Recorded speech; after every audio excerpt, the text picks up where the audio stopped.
আসসালামু আলাইকুম। প্রিয় দর্শক, অন্নমঞ্চের আলাপচাইতে আপনাদের সকলকে আমন্ত্রণ জানাচ্ছি। শাহাবুদ্দিন চুপ্পু এখন প্রাক্তন হয়ে গেছেন। গত 24শে জুলাই তিনি স্বাস্থ্যের কারণ দেখিয়ে পদত্যাগ করেছেন। সেই পদত্যাগ পত্রে তার স্বাস্থ্যের ব্যাপারে এত কথা বলেছেন যে তিনি নাকি মাঝে মাঝে অজ্ঞান হয়ে যাচ্ছেন ইত্যাদি। এই কাজ করতে করতে হঠাৎ হঠাৎ অজ্ঞান হয়ে যাচ্ছেন, এইসব কথাও রয়েছে। এছাড়া নানা রকম উচ্চ রক্তচাপ ইত্যাদি ইত্যাদি। কিন্তু প্রশ্নটা হচ্ছে, রাষ্ট্রপতি থাকা অবস্থায় তিনি কবে কোনো দিন যে তিনি হঠাৎ জ্ঞান হারিয়ে পড়েছেন এমন কথা কোনোদিন শোনা যায়নি। সুতরাং এইসব কারণ যেগুলো তিনি দেখিয়েছেন এগুলো অকারণ কারণ, এই কারণের কোনো ভিত্তি নেই। আর দেশের মানুষ জানে অসুস্থতা নয়, তার পদত্যাগের আসল কারণ ভিন্ন। কি সেই কারণ? বিএনপি সরকার নিজে বাঁচতে রাষ্ট্রপতি চুপ্পুকে পদত্যাগ করতে বাধ্য করেছে। কেন তারেক রহমানের নেতৃত্বাধীন সরকারের নিজে বাঁচার প্রশ্নটা উঠল এই জন্যেই সরকারের নিজস্ব গোয়েন্দা সংস্থা খবর দিয়েছে শেখ হাসিনা দেশে ফিরলে, তিনি নিজেই বলেছেন এই ডিসেম্বরের মধ্যে ফিরবেন, তবে তার আগেও ফিরতে পারেন। ডিসেম্বর হচ্ছে একদম লেটেস্ট, সব থেকে পরে হচ্ছে ডিসেম্বর। তো শেখ হাসিনা দেশে ফিরলে রাষ্ট্রপতি চুপ্পু তার সঙ্গে যোগসাজশ করে দেশে সাংবিধানিক সংকট তৈরি করার ষড়যন্ত্রে নাকি লিপ্ত আছেন। এই খবর কে দিচ্ছে প্রধানমন্ত্রীকে, বিএনপি সরকারকে, সরকারের নিজস্ব গোয়েন্দা বাহিনী। প্রধানমন্ত্রিত্ব থেকে পদত্যাগ না করে শেখ হাসিনা ভারতে নির্বাসিত হতে বাধ্য হয়েছিলেন। আর তার সুপারিশ ছাড়াই, প্রধানমন্ত্রীর সুপারিশ ছাড়াই সংসদ ভেঙে দেওয়া হয়েছিল বাংলাদেশে। এবং তারপরে সুপ্রিম কোর্টের সংবিধান বেঞ্চের যে অভিমতের ভিত্তিতে অন্তর্বর্তী সরকার গঠিত হয়েছিল, পরে জানা গেল সেই সুপারিশ, সুপ্রিম কোর্টের অভিমত, সেটা জাল। এবং সেটা যে জাল সেইটা নিয়ে মামলাও হয়েছিল ওখানকার হাইকোর্টে, ঢাকায়। যদিও ঢাকা হাইকোর্ট সেই মামলা তারা সেটা খারিজ করে দিয়েছে, কিন্তু প্রশ্ন উঠে গেছে। এবং শাহাবুদ্দিন চুপ্পু শেখ হাসিনা ফেরার পর এই বিষয়গুলো নিয়ে তিনি একটা সাংবিধানিক সংকট তৈরি করতে পারেন, এই খবর, এই ভয় পাচ্ছে সেখানকার বিএনপি সরকার। বর্তমান সরকারের তীব্র আশঙ্কা তৈরি হয়েছে রাষ্ট্রপতি ও প্রাক্তন প্রধানমন্ত্রীর মধ্যে টেলিফোন যোগাযোগের খবর ফাঁস হওয়ার ফলে। এটা শাহাবুদ্দিন চুপ্পু সম্প্রতি বিদেশে গিয়েছিলেন চিকিৎসার কারণে, এবং সেখানেই এই খবরটা ফাঁস হয়েছে। সরকারিভাবে শেখ হাসিনা ও শাহাবুদ্দিন চুপ্পুর টেলিফোন সংলাপ নিশ্চিত করা হয়নি বটে, সরকার থেকে এটা স্পষ্ট করে বলা হয়নি বটে, তবে বিএনপি নেতৃত্ব এই খবরটি বিশ্বাস করে এবং তারা জানে। ফলে ঝামেলার গোড়া কেটে দিতে সরকার চুপ্পু সাহেবকে পদ থেকে হটিয়ে দেওয়ার সিদ্ধান্ত নিয়েছে এবং প্রাক্তন রাষ্ট্রপতিকে বাধ্য করেছে পদত্যাগের সঙ্গে সঙ্গে বঙ্গভবন ছেড়ে চলে যেতে। ভাবুন তো, কয়েক ঘন্টার মধ্যে দেশের রাষ্ট্রপতিকে তার যে রাষ্ট্রপতি ভবন সেটা ছেড়ে সেখান থেকে চলে যেতে হচ্ছে তার নিজের বাসভবনে। একেবারে কয়েক ঘন্টার মধ্যে, এত দ্রুততার সঙ্গে পৃথিবীর কোনো দেশে রাষ্ট্রপতি তার বাসভবন পাল্টেছেন এমন, গণতান্ত্রিক দেশে অবশ্যই, তো এমন কোনো উদাহরণ পাওয়া যায় না। শুধু এটাই যে অত্যন্ত দ্রুততার সঙ্গে করা হয়েছে তাই নয়, শাহাবুদ্দিন চুপ্পুর বিরুদ্ধে বেশ কিছু মামলা দায়ের হয়েছে একেবারে বিদ্যুতের গতিতে। প্রাক্তন রাষ্ট্রপতি তার পদত্যাগের কয়েক ঘন্টার মধ্যেই ফ্যাসিস্ট শেখ হাসিনার দোষর আখ্যা দিয়ে তার বিরুদ্ধে নজিরবিহীন সব অভিযোগের ফাইল খুলতে শুরু করেছে বিএনপি সরকার। শুধু দুর্নীতি বা ক্ষমতার অপব্যবহার নয়, হত্যা ষড়যন্ত্র থেকে শুরু করে মানবতা বিরোধী অপরাধের সহযোগী হওয়ার গুরুতর অভিযোগ তোলা হয়েছে তার বিরুদ্ধে, এবং সেই অভিযোগে কাঠগড়ায় দাঁড় করানোর প্রক্রিয়া শুরু হয়ে গেছে। সেই শুরু হওয়াটা হয়েছে কোথায়? ইন্টারন্যাশনাল ক্রাইম ট্রাইব্যুনাল, যে ট্রাইব্যুনাল বিচারের নামে অবিচার করে শেখ হাসিনা এবং তার স্বরাষ্ট্রমন্ত্রীকে মৃত্যুদণ্ডের সাজা দিয়েছে। সেখানেই শাহাবুদ্দিন চুপ্পুকেও তার বিরুদ্ধেও মামলা করা হচ্ছে, এবং সেই মামলার বিষয়বস্তু অপরাধগুলোও কিন্তু অনেকটাই এক। আমরা আসছি সেখানে, সেই প্রসঙ্গে আসছি। ট্রাইব্যুনালের আইনে সর্বোচ্চ সাজা তার কি হতে পারে? ফাঁসি, নাকি আমৃত্যু কারাদণ্ড, নাকি দুটোই? আজকের ভিডিওতে আমরা সেটাই পিন পয়েন্ট করে দেখব। চ্যানেল সাবস্ক্রাইব করে না থাকলে এখনই সাবস্ক্রাইব করে নিন। চলুন মূল বিশ্লেষণে যাওয়া যাক। 2023 সালে যখন শাহাবুদ্দিন চুপ্পুকে রাষ্ট্রপতি হিসেবে বসানো হয়েছিল, তখন থেকেই দেশ জুড়ে প্রশ্ন উঠেছিল কি যোগ্যতায় এই পদ পেলেন তিনি। তখনই তার বিরুদ্ধে দুর্নীতির অভিযোগ কিন্তু উঠে গেছে, কিন্তু শেখ হাসিনা সেসব প্রশ্ন ধামাচাপা দেন, শাহাবুদ্দিন রাষ্ট্রপতি হন। বিএনপি, জামাত সহ বিরোধীরা 24 আগস্ট অভ্যুত্থানের পর শাহাবুদ্দিন চুপ্পুর পদত্যাগের দাবিতে ঘেরাও করেছে পর্যন্ত বঙ্গভবন, কিন্তু তাকে পদত্যাগ করাতে পারেনি।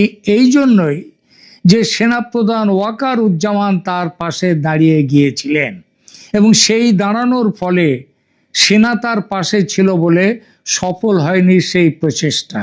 আপনাদের হয়তো মনে থাকতে পারে, মোহাম্মদ ইউনূস পর্যন্ত শাহাবুদ্দিনকে একদম সহ্য করতে পারতেন না, তাকে একেবারে আটকে রেখে দিয়েছিলেন বঙ্গভবনের ভেতরে। সেখান থেকে তিনি বাইরে বেরোতে পর্যন্ত দেয়া হতো না তাকে, সে সুযোগ তিনি পাননি। আর ছাত্র জনতা এইটা দেখেই, এবং তারা শাহাবুদ্দিন চুপ্পুর পদত্যাগের দাবিতে ঘেরাও করেছিল বঙ্গভবন। যখন তারপরে কিন্তু সেনাপ্রধান, আগেই বলেছি, সেনাপ্রধান ওয়াকারুজ্জামান তার পাশে এসে দাঁড়ান, তার ফলে শাহাবুদ্দিন থেকে যান তার পদে। ক্ষমতায় আসার পর তারেক রহমান সেই প্রচেষ্টা নতুন করে শুরু করে দিয়েছিলেন, কিন্তু চুপ্পু নিজের পদে বহাল থাকতে তারেক রহমানের সঙ্গে সম্পর্ক ভালো করার বহু চেষ্টা করে যান, এবং এই চেষ্টা করার পথ হিসেবে তিনি মোহাম্মদ ইউনূসের নামেও, মোহাম্মদ ইউনূসের বিরুদ্ধে একের পর এক বোমা ফাটাতে থাকেন, এবং এই বোমা ফাটানোর উদ্দেশ্য ছিল যাতে তারেক রহমানের সরকারের সঙ্গে তার সম্পর্কটা ভালো হয় এবং তিনি থেকে যেতে পারেন যাতে রাষ্ট্রপতি পদে। কিন্তু শেষ রক্ষা হলো না।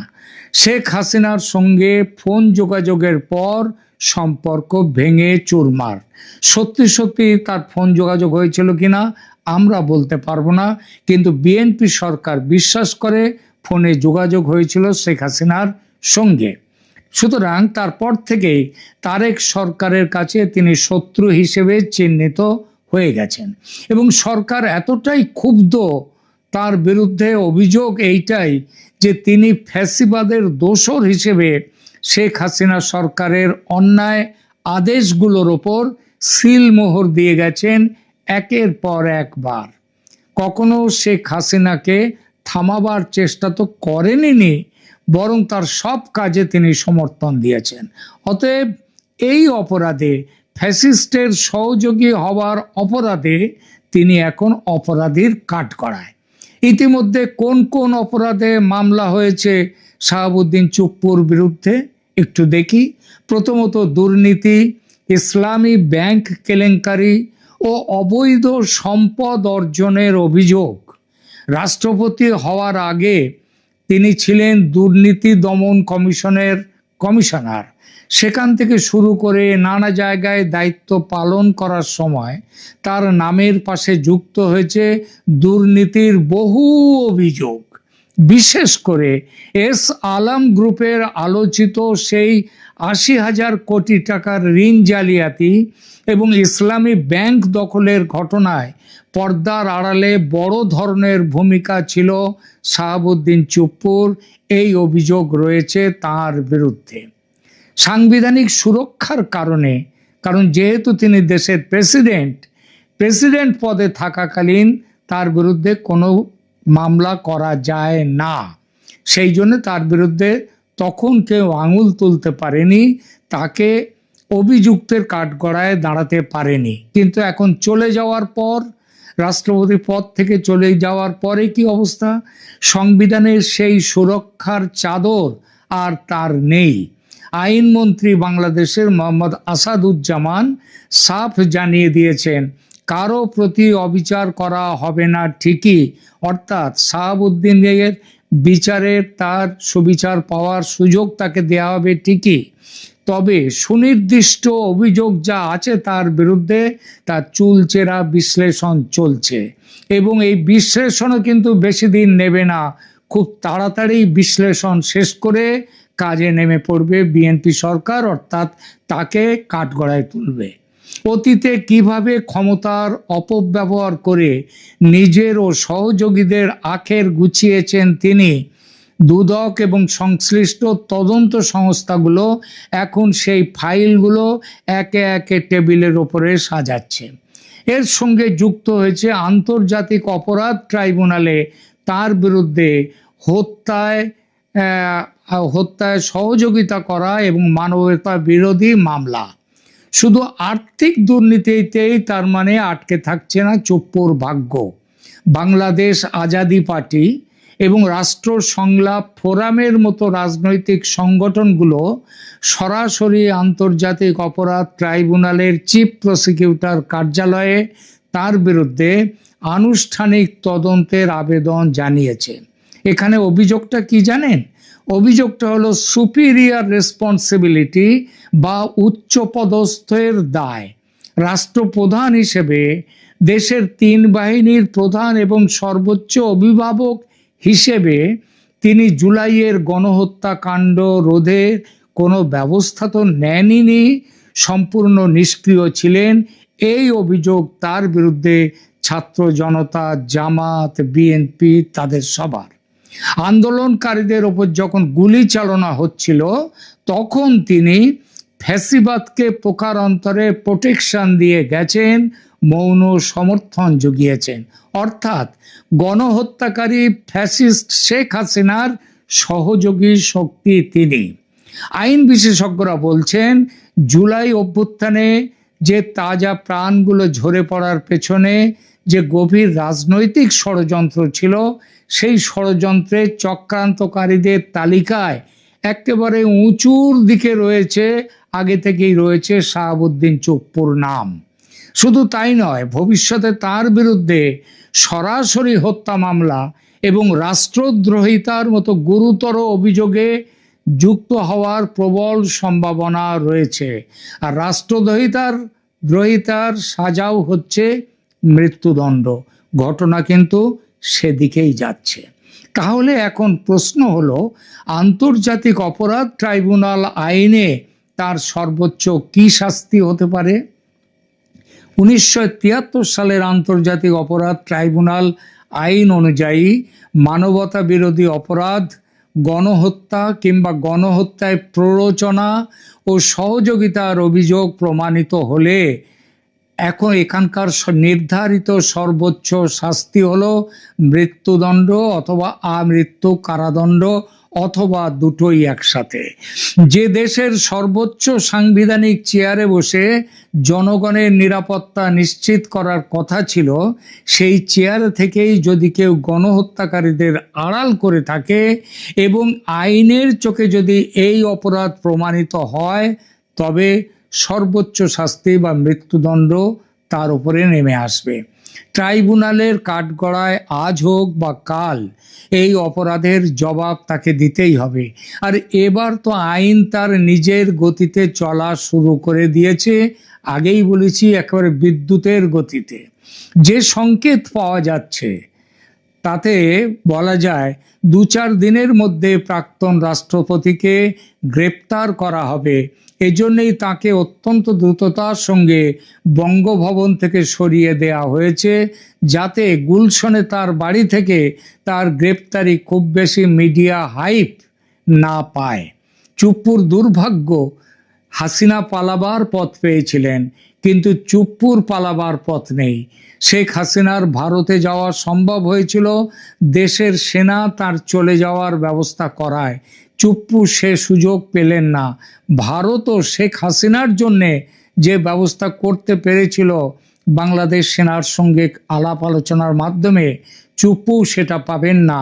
কারণ তিনি এই যে 2 বছরের মতো তিনি যে ক্ষমতায় ছিলেন রাষ্ট্রপতি হিসেবে, তিনি এই সরকারকে, অন্তর্বর্তী সরকার এবং বিএনপি সরকারকে, তাদের সব কাজেও তিনি তাদের সাথে সহযোগিতা করে গেছেন। তিনি যদি তার বিবেককে একবার জাগিয়ে তিনি যদি তাদের প্রশ্ন করতেন, তাদের যে একের পর এক অর্ডিন্যান্স জারি করে যেভাবে এই ক্রাইম ট্রাইব্যুনালের আইনকে সংশোধন করেছেন তিনি, সেগুলো যদি তিনি না করতেন, তিনি যদি প্রশ্ন করতেন, তাহলে এতটা সুযোগ কিন্তু এই সুযোগগুলো কিন্তু মোহাম্মদ ইউনূসের সরকার পেত না। এবং ভারত এবং বিশ্বের যারা গণতন্ত্রবাদী, তার কাছে তার ছবিটাও একটু ওপরে উঠতে পারত। কিন্তু চুপ্পু তা করেননি। তিনি একদম সেই কাঠের ঘোড়ার মতো যেদিকে মুখ করতে বলেছে সেই দিকে তিনি দাঁড় করিয়েছে, তিনি তাই করে গেছেন। তার ভাগ্যে কি অপেক্ষা করছে তাহলে? ওই যে আগে বললাম, 1 গ্রেপ্তারি, 2 জেল যাত্রা, 3 দ্রুত বিচার ও দণ্ডের ঘোষণা, এবং 4 এই দণ্ডে থাকবে জেল জরিমানা ও মৃত্যুদণ্ড। যদি মৃত্যুদণ্ড খুব দ্রুততার সঙ্গে, মানে নভেম্বরের আগেই যদি কার্যকর করা হয়, অবাক হবেন না কেউ। কারণ চুপ্পুকে ফাঁসিতে চড়াতে পারলে শেখ হাসিনা ভয় পেয়ে দেশে ফেরার ইচ্ছা ত্যাগ করতে পারেন। শাহাবুদ্দিন চুপ্পুকে দিয়ে সেই ভয় দেখানোর কাজটা, মানে তাকে মেরে ফেলে সেই ভয় দেখানোর কাজটা করতে পারে বিএনপি সরকার। এই সম্ভাব্য বিচার ও শাস্তির খবর নিয়ে প্রিয় দর্শক, আপনার কি মতামত জানান। তিনি কি সত্যি আইনের ফাঁক গলে বের হয়ে যেতে পারবেন, নাকি ট্রাইব্যুনালের রায়ে তার কপালে ঝুলছে চরম শাস্তি? কমেন্ট করে জানান আপনার মূল্যবান মতামত।